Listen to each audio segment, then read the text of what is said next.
दिलीप प्रभावळकर म्हणजे रंगभूमी, दूरदर्शन आणि चित्रपट यामध्ये विविध प्रकारच्या आव्हानात्मक भूमिका साकारणारा एक बहुरूपी अभिनेता तर आहेच, पण हा कलावंत एक सिद्धहस्त लेखकही आहे.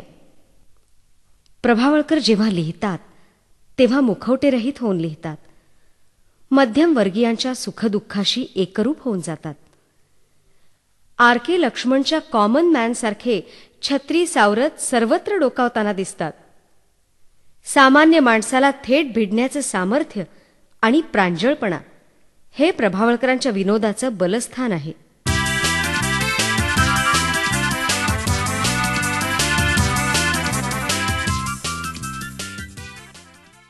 काही दिवसांपूर्वीचीच गोष्ट.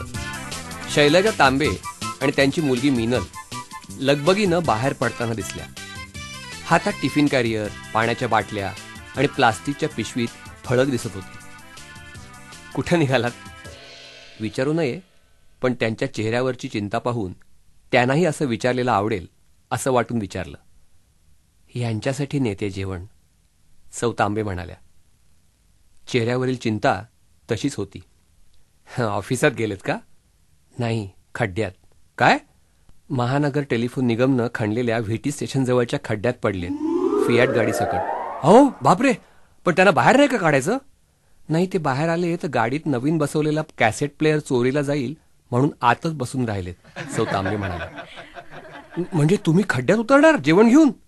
मी मीनलला विचारलं. नाही, काठावर दादा उभा आहे, तो दोरीनं डबा आत सोडणार. अस्वस्थ होऊन मी हा प्रकार आमच्या शेजारच्या देसाईंना सांगितला. ते म्हणाले, अहो हे तर काहीच नाही. परवा रात्री कोल्हापूरला निघालेली रातराणी आरामगाडी पॅसेंजर सकट खड्ड्यात गेली. महानगर टेलिफोन निगमच्या खड्ड्यात?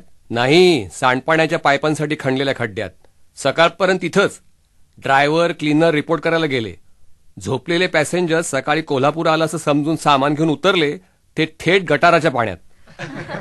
अधिकच अस्वस्थ होऊन मी हा प्रकार आमचे फॅमिली डॉक्टर प्रधान यांना सांगितला. हे तर काहीच नाही. माझ्या एका पेशंटच्या मुलाचं लग्न या खड्ड्यामुळे मोडलं. म्हणजे आधी हाडं मोडली, मग लग्न मोडलं, डॉक्टर प्रधान म्हणाले. त्या गटाराच्या पाण्याच्या खड्ड्यांमुळे? नाही, हा खड्डा पिण्याच्या पाण्याच्या पायपांचा होता. डॉक्टरांच्या सांगण्यावरून मला कळलं ते असं. त्यांचे पेशंट हसुमल पटेल यांचा मुलगा राकेश याचं नुकतंच लग्न ठरलं होतं, अनुराधा मेहताशी. राकेश अनुराधाला मागे बसून म्हणे हिरो होंडा चालवत होता. त्यानं एक खड्डा मुद्दाम हेरून ठेवला होता. तिला न सांगता एकदम त्या खड्ड्यावरून उड्डाण करून हिरो होंडा न्यायची, म्हणजे ती चकित होईल, आपल्याला अधिक घट्ट बिलगेल, शिवाय आपल्या पराक्रमावर खुश होईल, असा त्याचा बेत होता. त्यानं 2 दिवस प्रॅक्टिसही केली होती.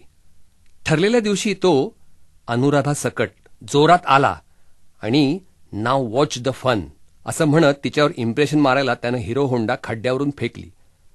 पण त्याचा अंदाज चुकला. रात्री त्या खड्ड्याला जोडूनच रस्त्याचं कॉन्क्रिटिंग करणाऱ्यांनी दुसरा खड्डा